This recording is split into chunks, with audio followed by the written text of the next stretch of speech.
So, how much of a threat is Turkey really? We've been talking about Turkey a lot lately about how they're trying to become the new Iran, encircling Israel. They, of course, have their proxy Al Julani in Syria, and they have a lot of influence on what's going on in Iraq, and they have troops in Somalia, and they're working more and more closely with Egypt, and of course, they have this great relationship with Qatar, and Turkey is on our minds, the Turkish threat emerging in the future, and that's all real.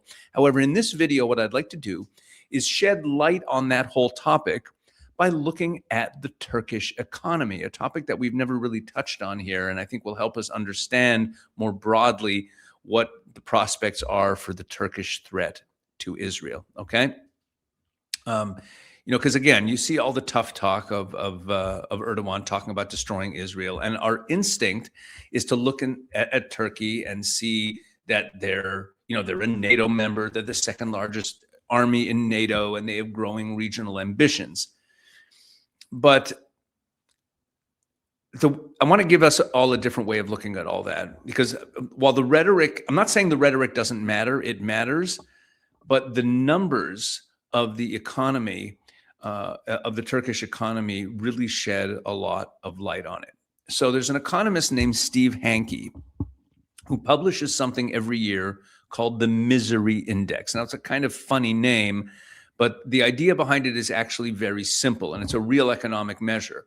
It's so simple that you don't need an economics degree to understand it. You take a country's inflation rate, meaning, again, how fast prices are rising, and you add it to the unemployment rate, what percentage of people can't find work. And you simply put those two numbers together. That's Hanke's Misery Index. That's the misery score. The higher the score, the more economic pain the average person in that country is living through. And Hanke ranked 156 countries this way for 2025, okay? 156 countries. And where do you think Turkey ranked? I mean, think about all the miserable countries in this world. We'd imagine that Turkey would be maybe bad, but how bad are they? Well, actually, they're ranked third worst in the world. Let me show that to you because it's really quite amazing. Check this out. Here's the list. The worst country in the world in 2025 was Venezuela. The second was Sudan. These countries are absolute messes with wars and revolutions or whatever it is going on in Venezuela and Sudan. And number 3 on the list is Turkey, ahead of Iran, ahead of Argentina, ahead of such economic luminaries as Haiti and Lebanon and Yemen and Syria. In other words, Turkey was third worst in the world, according to this measure. Are you surprised by that? I know I was surprised by that. So this is a straightforward economist calculation. Again, it's inflation rate and unemployment rate, and it's about as hard a number as you're going to find. So before we talk about the rhetoric, Erdogan's rhetoric about Israel, I want you to think about that simple fact. Now let's break down what's actually driving that misery score in plain terms. First of all, there's the inflation. As of this past July, Turkey's official inflation rate was 31.8%, meaning that on average, the stuff people buy costs almost a third more than it did a year ago. Groceries, rent, transportation. Officially, that's come down from over 35% during the spike tied to the Iran war earlier this year. So the government's story is we're winning, inflation is falling, stay the course. And I'll also point out that the misery score that I shared with you was from 2025. It doesn't even account for all of the damage done to the Turkish economy as a result of this war, which we're going to get into in greater detail. But here's the problem with the story that the government of Turkey is telling, that inflation is currently falling by a few percentage points. If you ask an ordinary Turkish person, when surveys have been done of Turkish households and they ask them what they expect inflation to be by the end of the year, because consumer expectation is also an important economic indicator, the number comes back much higher, not lower. Sometimes it can come in lower. People have confidence the economy is improving. It actually comes back at nearly 45%. That's a huge gap between the government's number of 31% and the expectation of people at 45%. And what that means is that people on the ground don't have confidence. When people don't believe that prices are coming under control, they behave differently. They spend faster. They demand higher wages. Landlords raise rent faster. That behavior itself pushes prices up further. So the expectation of higher inflation actually leads to higher inflation. In other words, let me sum up this point. The Turkish public is telling us through their own expectations that they don't buy any, the disinflation story that the government is trying to tell. Okay, now let's talk about the unemployment piece. Officially, Turkey's unemployment rate is 8.5%, which on its face doesn't sound catastrophic.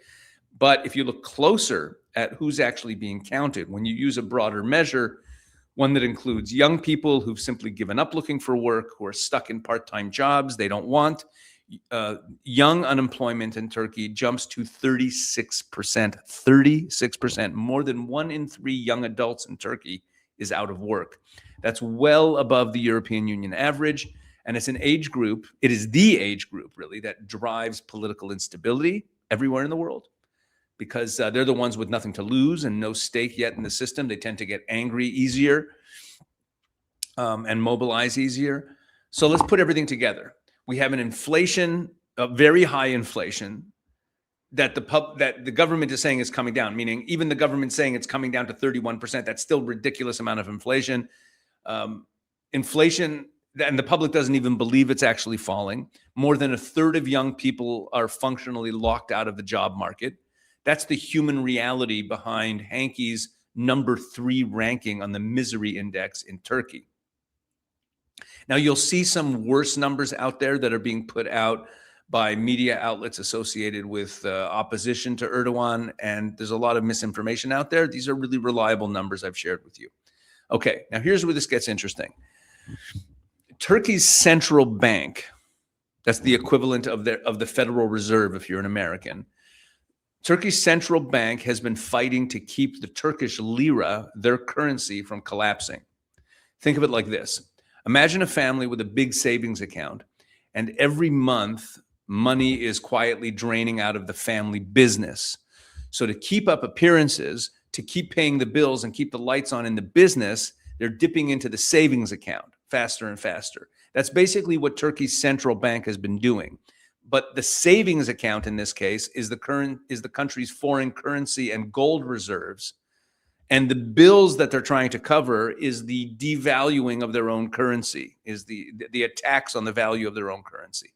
So during the worst weeks of the Iran war spike, Turkey's central bank sold off more than $26 billion in foreign currency and over 56 tons of gold in a matter of weeks, just to stop the lira from crashing. And why the Iran war caused such a crunch on the Turkish economy, we'll get to in a moment, because it's real. I mean, the Turkish economy suffered greatly from the Iran war. Anyways, that's 56 tons of gold they sold off in a matter of weeks. And what that means is that the government is spending down its savings account, its emergency reserves, at a pace that is unsustainable in order to project stability. But that means that they don't really have stability. They're losing stability as they spend that money. And there's a veneer of greater stability because, again, that's why they're selling off gold. They're selling off foreign currency reserves to trying to stabilize the lira, because otherwise it would be in free fall. Here's another piece. And I want to explain this one carefully because it sounds technical, but it's actually a pretty simple idea. I had to, I'm not an economist, and I had to do a lot of reading to understand this. A huge number of Turkish companies borrowed money in dollars because dollar loans used to be cheaper, but they earn their revenue in lira because that's what their customers pay them with. Now, imagine you took out a loan in dollars, but your paycheck comes in a currency that keeps losing value against the dollar. So every time the lira weakens, your debt gets bigger, even though you didn't borrow any more money, because you can only pay back in a currency that's dropping, but the dollar stays the same amount. So you're losing money by not doing anything. So Turkish businesses collectively owe about 197 billion more in foreign currency than they hold in foreign currency assets. That's the largest gap like this in 8 years. And it means that the private sector, not just the government, is also getting harmed, getting exposed every time the lira drops more. Okay, so the lira is dropping, government's trying to prop it up, selling off currency reserves, selling off gold. Meanwhile, Turkish businesses are getting deeper and deeper in debt because of the drop in the lira. Third, Turkey has about $101.8 billion, so like $102 billion in short-term foreign debt that has to be refinanced this year alone. So think of this like a business owner whose loan comes due, but they don't have the cash to pay it off outright. So what they do is they go to the bank to roll it over into a new loan. So Turkey needs foreign lenders and investors to keep extending new loans to them, basically, to refinance, to give them trust year after year. And that trust depends entirely on foreign investors believing that Turkey's economic program is under control. And the moment that that belief cracks, the whole rollover gets a lot more expensive. They get charged higher rates, or it's just a lot harder to pull off altogether. So let's pull this together. Reserves are being drained. Private companies are exposed to a weakening currency, putting them deeper and deeper into debt. A huge pile of debt that needs to be refinanced on the national level on the good faith of foreign lenders. That's the machinery that is driving this headline inflation number that is so high. We're talking about inflation of like between 30 and 40%. That's a crazy inflation number. If you had inflation even a half of that in America, you'd be going out of your mind. It would be like nothing you've ever seen before. Now let's connect this back to Israel, because that's the whole point of what we do here in these videos. Talking tough on Israel costs Erdogan nothing. It's domestically popular. It plays well with his base. It plays well across the Muslim world. And it doesn't require spending a single lira. And that's why you're seeing more of it as the economic pain deepens at home. Cheap rhetoric is a very good distraction, well, because it's cheap. But a real confrontation, a military move, a serious economic rupture, which would expose it to sanctions or disrupted trade or energy routes. Imagine Turkey taking military action and what that would do in this very fragile economic reality they're in. Okay, that's a different category of cost entirely, and it's not a cost that the Turkish economy is in a position to absorb. So, well, let me go a little further. Turkey imports more than 90%. This gets us into how the Iran war affected Turkey. Turkey imports more than 90% of its crude oil and 96% of its natural gas. Okay, it doesn't produce its own energy. It buys almost all of it from somewhere else. So it already has to defend its currency by burning through reserves. And then along comes the Iran war, and there's this spike in crude oil prices from in the 60s to like 110. And that just, even if it happens for a month or two, it causes disruptions and shocks to the Turkish system that it cannot really absorb. Okay. So again, they can't absorb, rapidly rising oil prices because they buy everything from elsewhere. They certainly would not be able to afford anything that would come from sanctions or disrupted trade routes if they went to war.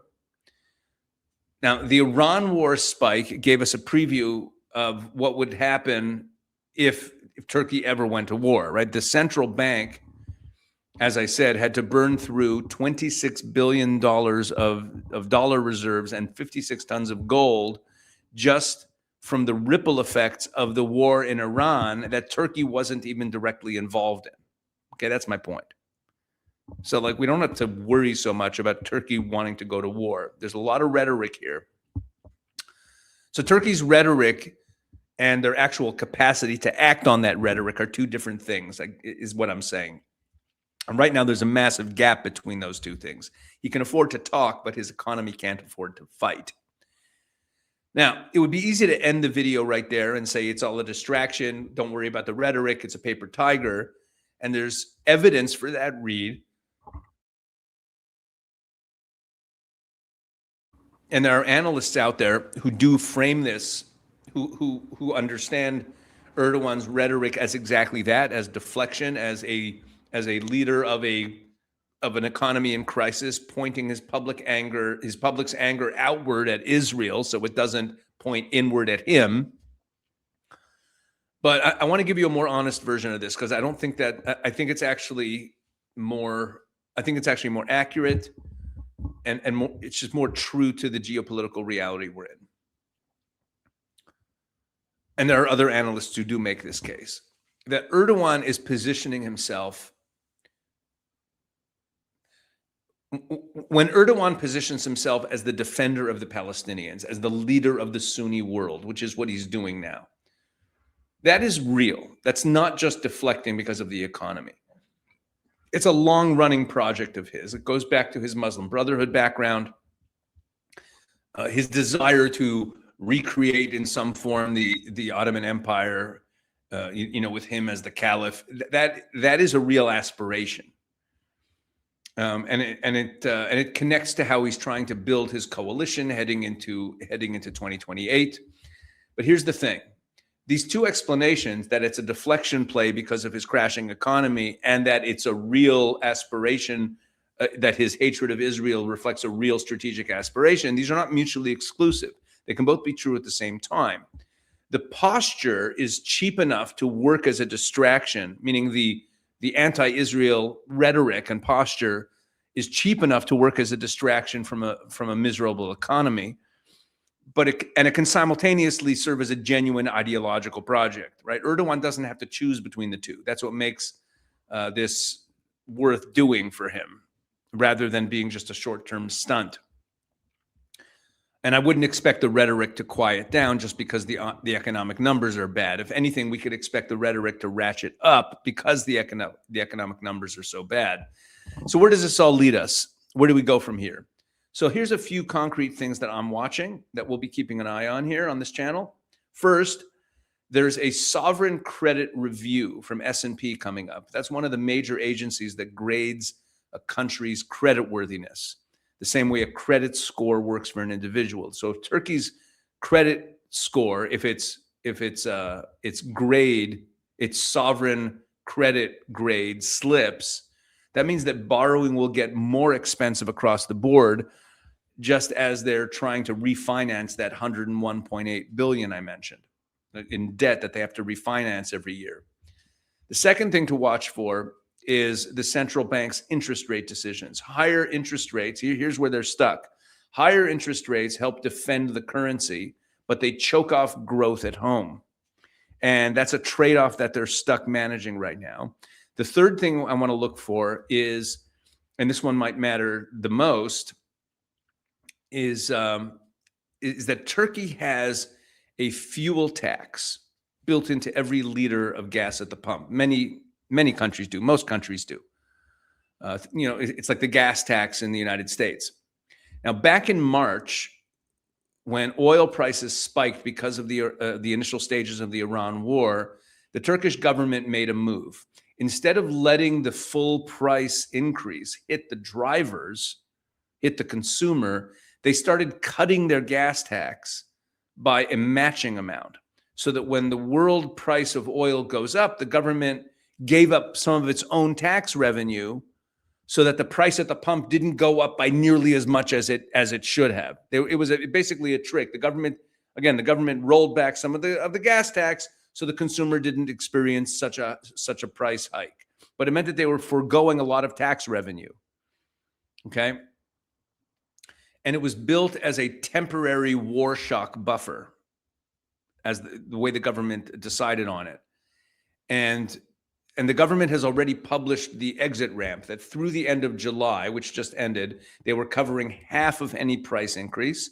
And right now, through the end of September, they're only covering a quarter of the price increase. And on October 1st, the whole thing ends completely and it goes back to full price. They're not going to be subsidizing the gas tax.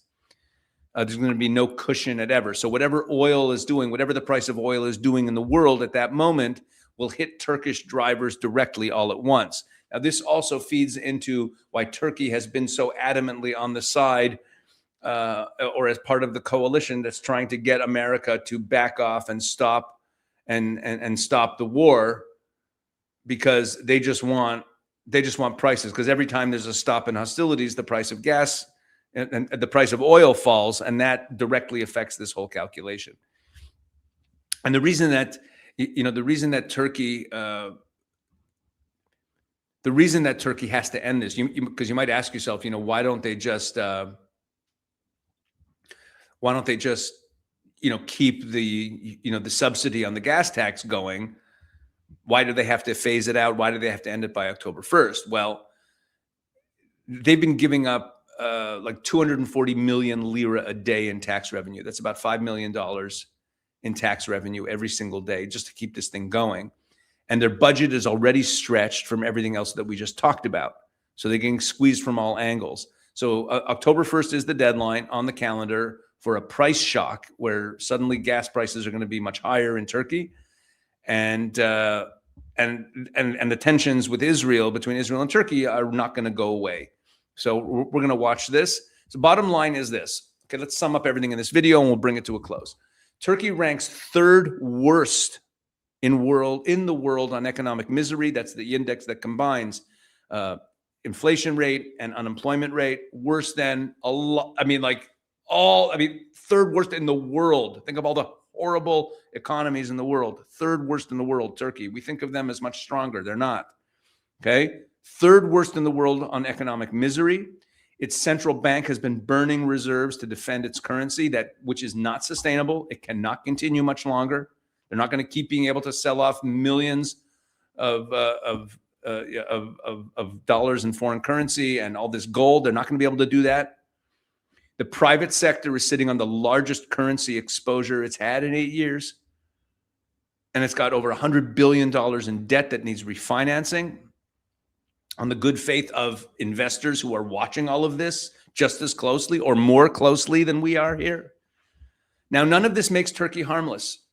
Let's be very clear. A cornered economy, a wounded animal with a leader who needs a win doesn't automatically become cautious.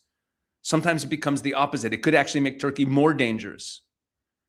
But it does mean that when you hear the rhetoric against Israel getting louder, the way to look at it is not just simply to say, wow, Erdogan really hates us, but let's think more broadly. You have to ask yourself, what can Turkey actually afford to do about it? Meaning, how much bite is there to the bark? They have so much. Their economy is so fragile as it is. For them to go to war and risk who knows what is not something that we can expect to happen. Okay, thanks for watching. Please comment and share this video and tell others about what we're doing on the channel. Let me know where you're watching from. I notice in some of the comments, people will mention where they're watching from. And I find it, really amazing. We have people watching from all over the world. I'd love to hear where you're from. And thank you so much, for commenting, for sharing, for liking, for subscribing. Make sure you are subscribed. Make sure you're subscribed to Israel 365 News YouTube channel. There are interviews and other content that I'm putting up there that we're doing all week long. And you don't want to miss that stuff. So make sure that you're subscribed to the Israel 365 News YouTube channel as well as this one. There's a lot happening in the region.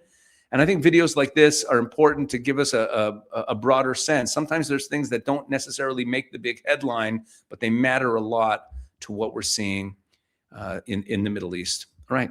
God bless.